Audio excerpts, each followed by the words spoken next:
De saint François de Sales, traité de l'amour de Dieu, livre 8, chapitre 2, de la conformité de soumission qui procède de l'amour de bienveillance. La complaisance attire donc en nous les traits de perfection divine, selon que nous sommes capables de les recevoir, comme le miroir reçoit la ressemblance du soleil, non selon l'excellence et grandeur de ce grand et admirable luminaire, mais selon la capacité et mesure de sa glace, si que nous sommes ainsi rendus conformes à Dieu. Mais outre cela, l'amour de bienveillance nous donne cette sainte conformité par une autre voie. L'amour de complaisance tire Dieu dedans nos cœurs, mais l'amour de bienveillance jette nos cœurs en Dieu, et par conséquent, toutes nos actions et affections, les lui dédiant et consacrant très amoureusement, car la bienveillance désire à Dieu tout l'honneur, toute la gloire et toute la reconnaissance qu'il est possible de lui rendre, comme un certain bien extérieur qui est dû à sa bonté. Or ce désir se pratique selon la complaisance que nous avons en Dieu, en la façon qui s'ensuit. Nous avons une extrême complaisance à voir que Dieu est souverainement bon. Et partant, nous désirons, par l'amour de bienveillance, que tous les amours qu'il nous est possible d'imaginer soient employés à bien aimer cette bonté. Nous ne sommes plus en la souveraine excellence de la perfection de Dieu. Ensuite de cela, nous désirons qu'il soit souverainement loué, honoré et adoré.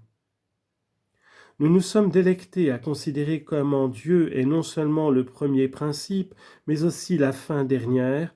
auteur, conservateur et seigneur de toutes choses, à raison de quoi nous souhaitons que tout lui soit soumis par une souveraine obéissance. Nous voyons la volonté de Dieu souverainement parfaite, droite, juste et équitable, et à cette considération nous désirons qu'elle soit la règle et la loi souveraine de toutes choses, et qu'elle soit suivie, servie et obéie par toutes les autres volontés. Mais notez, Théotime, que je ne traite pas ici de l'obéissance qui est due à Dieu parce qu'il est notre Seigneur et Maître, notre Père et bienfaiteur, car cette sorte d'obéissance appartient à la vertu de justice et non pas à l'amour. Non, ce n'est pas cela dont je parle à présent.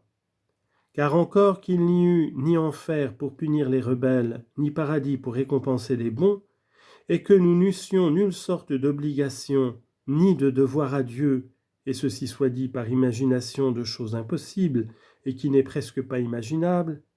si est-ce toutefois que l'amour de bienveillance nous porterait à rendre toute obéissance et soumission à Dieu par élection et inclination, voire même par une douce violence amoureuse, en considération de la souveraine bonté, justice et droiture de sa divine volonté. Voyons-nous pas, Théotime, qu'une fille, par une libre élection qui procède de l'amour de bienveillance, s'assujettit à un époux, auquel d'ailleurs elle n'avait aucun devoir, ou qu'un gentilhomme se soumet au service d'un prince étranger, ou bien jette sa volonté dans les mains du supérieur de quelque ordre de religion auquel il se rangera? Ainsi donc se fait la conformité de notre cœur avec celui de Dieu, lorsque, par la sainte bienveillance, nous jetons toutes nos affections entre les mains de la divine volonté, afin qu'elle soit par elle pliée et maniée à son gré, moulée et formée selon son bon plaisir.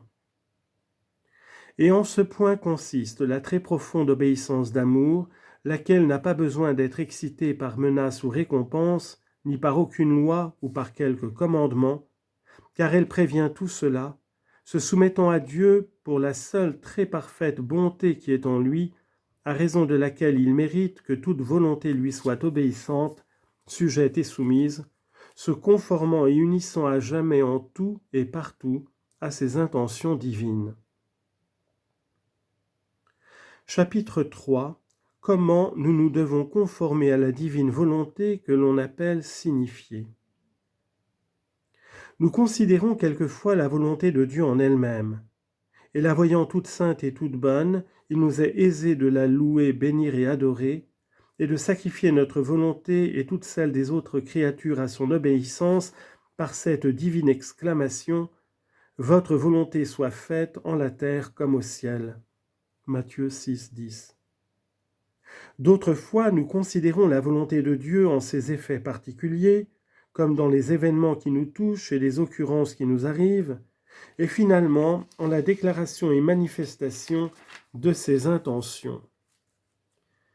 Et bien qu'en vérité sa divine majesté n'est qu'une très unique et très simple volonté, si est-ce que nous la marquons de noms différents suivant la variété des moyens par lesquels nous la connaissons, variété selon laquelle nous sommes aussi diversement obligés de nous conformer à elle. La doctrine chrétienne nous propose clairement les vérités que Dieu veut que nous croyions, les biens qu'il veut que nous espérions, les peines qu'il veut que nous craignions, et qu'il veut que nous aimions, les commandements qu'il veut que nous fassions, et les conseils qu'il désire que nous suivions. Et tout cela s'appelle la volonté signifiée de Dieu, parce qu'il nous a signifié et manifesté qu'il veut et entend que tout cela soit cru, espéré, craint, aimé et pratiqué.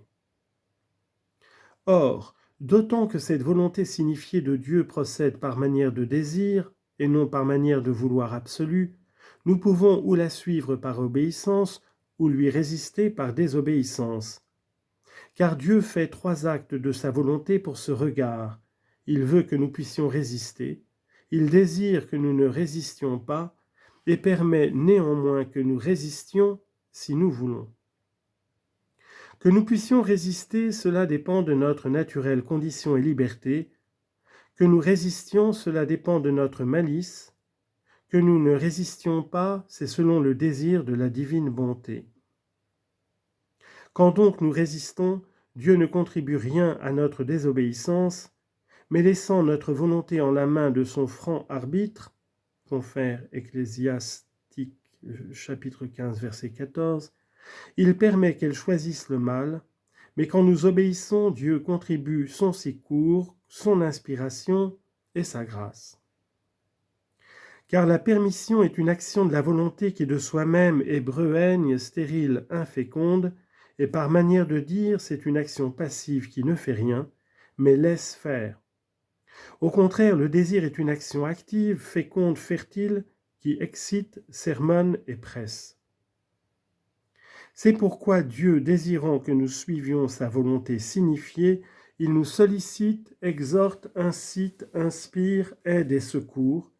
mais permettant que nous résistions, il ne fait autre chose que de simplement nous laisser faire ce que nous voulons, selon notre libre élection, contre son désir et intention. Et toutefois, ce désir est un vrai désir, car comment peut-on exprimer plus naïvement le désir que l'on a qu'un ami fasse bonne chère que de préparer un bon et excellent festin, comme fit ce roi de la parabole évangélique, puis l'inviter pressé, presque contraindre par prière, exhortation et poursuite de venir, de s'asseoir à table et de manger. Certes, celui qui à vive force ouvrirait la bouche à un ami, lui fourrerait la viande dans le gosier et la lui ferait avaler, il ne lui donnerait pas un festin de courtoisie, mais le traiterait en bête et comme un chapon qu'on veut engraisser. Cette espèce de bienfait veut être offert par semonce, remontrant ses sollicitations,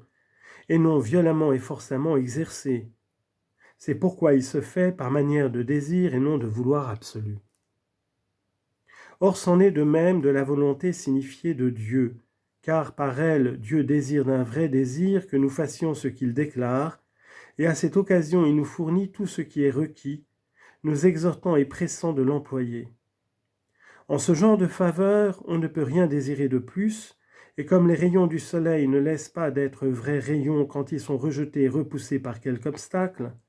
ainsi la volonté signifiée de Dieu ne laisse pas d'être vraie volonté de Dieu, encore qu'on lui résiste, bien qu'elle ne fasse pas tant d'effet comme si on la secondait. La conformité donc de notre cœur à la volonté signifiée de Dieu consiste en ce que nous voulions tout ce que la divine bonté nous signifie être de son intention, croyant selon sa doctrine, espérant selon ses promesses, craignant selon ses menaces, aimant et vivant selon ses ordonnances et avertissements, à quoi tendent les protestations que si souvent nous en faisons dans les saintes cérémonies ecclésiastiques. Car pour cela, nous demeurons debout tandis qu'on lit les leçons de l'Évangile, comme prêts d'obéir à la sainte signification de la volonté de Dieu que l'Évangile contient. Pour cela, nous baisons le livre à l'endroit de l'Évangile comme adorant la sainte parole qui déclare la volonté céleste. Pour cela, plusieurs saints et saintes portaient sur leur poitrine anciennement l'Évangile en écrit comme un épithème d'amour, ainsi qu'on lit de sainte Cécile, et de fait on trouva celui de saint Matthieu sur le cœur de saint Barnabé trépassé, écrit de sa propre main. Ensuite de quoi, dans les anciens conciles, on mettait au milieu de toute l'assemblée des évêques un grand trône, et sur celui-ci le livre des saints évangiles, qui représentait la personne du Sauveur, roi, docteur, directeur, esprit et unique cœur des conciles et de toute l'Église, tant on honorait la signification de la volonté de Dieu exprimée en ce divin livre. Certes, le grand miroir de l'ordre pastoral, saint Charles, archevêque de Milan, n'étudiait jamais dans l'Écriture sainte qu'il ne se mit à genoux et tête nue pour témoigner le grand respect avec lequel il fallait entendre et lire la volonté de Dieu signifiée.